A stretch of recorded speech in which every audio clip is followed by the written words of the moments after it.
I want to sort of preface this video with the fact that I was born and raised in Brooklyn. I think that the way myself and my close friends experience this city is a little bit different from the way that folks that have recently moved here experience this city. And I truly say that with no shade at all. It's just something that I've noticed as I've gotten older. But we can totally tackle the nuance of gentrification and all the ways in which this city is changing in another video. But for now, I just wanted to share a little bit about myself, how I do my best to stay balanced in this busy city, and just offer a cute and cozy space for you to chill on the interwebs. New York is not only a busy city, it is also a very, very, very expensive city, a city that's getting more expensive every year. So working, whether it's at home or at the yoga studio, I am a yoga teacher, working is something that I unfortunately cannot avoid, although I try very, very hard. We work, we make sure the bills are paid, we do all our adult things, we pay our taxes, we pay our credit card. I think this is a good time to mention, and it's something that I think that I'll dedicate another video to, but I have ADHD, so if you also have ADHD, I see you and I feel you. So, right, work, this part of life, can often feel a little bit more exhausting to us with our ADHD brains. We have the resources, we have the skill set to accomplish what we want to accomplish successfully and efficiently, I promise you.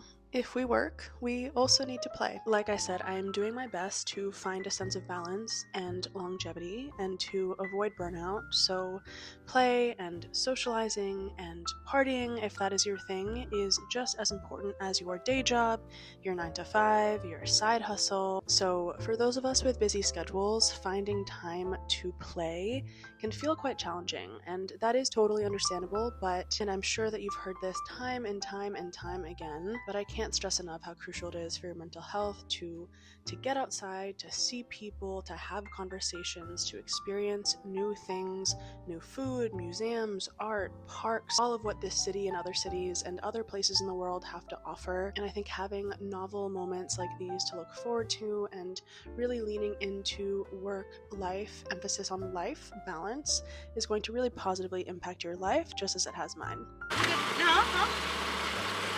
Thank you, have a good one. Like, you guys have such good energy. And I'm like, please fucking stop.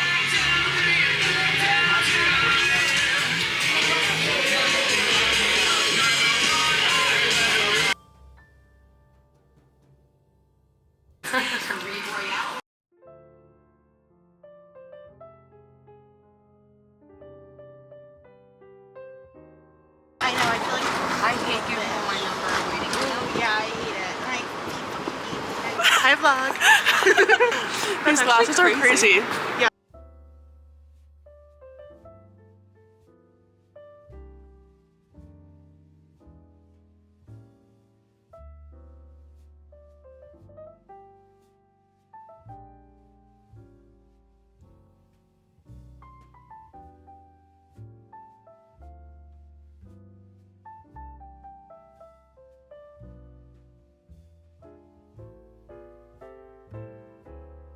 And for my fellow homebodies, I know that curling up in your bed, watching your favorite comfort show with a plate of your favorite takeout sounds better than going out and socializing 9 times out of 10. I understand you, I feel you, I see you. But sometimes we gotta force ourselves to do hard things. I honestly rarely ever regret leaving my house to go meet some friends. I always end up having a good time, even if I didn't want to leave my house in the first place. But, and there is a but, I will literally implode and crash out if I don't get my solo time in. I tend to burn out when I find myself socializing too much. The same way that if I work too much, I also will burn out. And I have learned the hard way time and time again how important it is that I spend intentional time alone.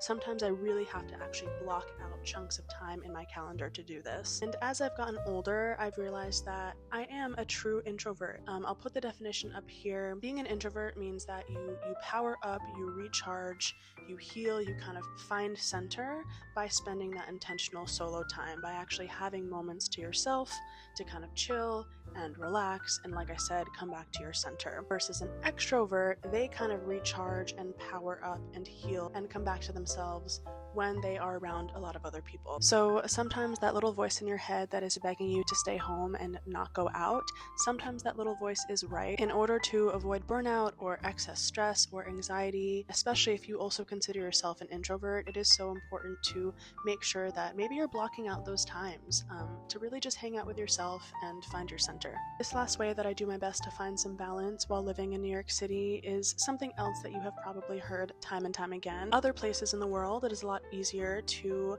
find yourself in nature, but nature, moments away from my phone, moments away from social media, moments away from excess stimuli. New York City can be extremely stimulating and invigorating and exciting, but it is Sunday.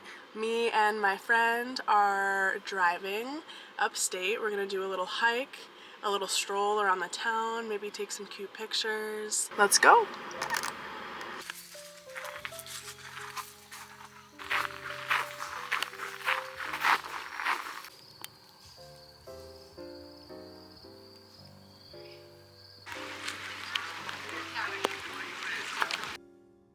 But if you're not able to kind of get in a car and get upstate, we do have Central Park, we have Prospect Park, quite a few green spaces in Brooklyn, we have waterfront. Sitting with nature can look like a lot of different things, right, depending on your access. If you happen to have any houseplants, taking a mindful moment, watering your plants, sitting with them, meditating, right, that's one way to make contact with nature and take a little pause. So you don't have to trek all the way to Central Park or Prospect Park. Or I think I'm just gonna let myself ramble to close out this video. YouTube is something that I've been wanting to explore and get into for a very long time. Reasons that actually I am quite aware of. I have been pushing it off, and I'm feeling very much called to create longer form content. At this point in time, with the way in which social media has grown and changed, and even just the current political climate, you know, there's a lot of stuff going on, and I think that we need more long form content. I think that we need more content that we can just put on in the background while we're doing life. I think we need more content that actually